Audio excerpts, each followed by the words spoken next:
Hi guys and welcome to another video. So in this video we're gonna see if a directory exists. So let's import this system.io namespace. I'm gonna create a new string called path and it's gonna be called folder. Okay, so it's gonna be very similar to the last video, so I'm just gonna show you guys how you can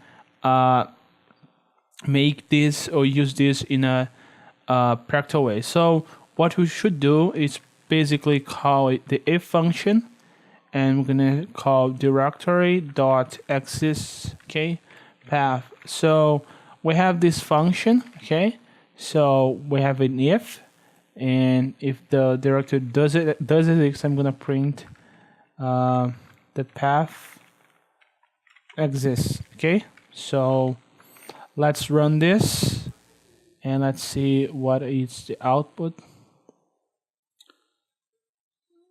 So we don't see nothing, because the folder does not exist. So to change the logic, I should exit.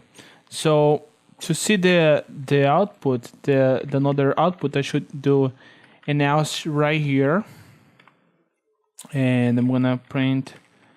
Let's come back. I'm gonna print the path. Doesn't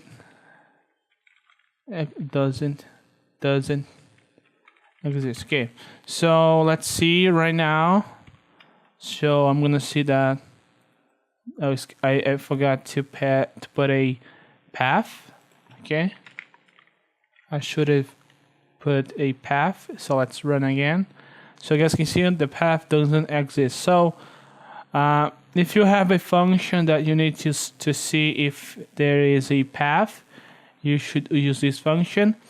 And to create a directory is pretty simple. Just call directory.create directory, and that will create a directory. So thank you guys for watching the video. See you guys next time.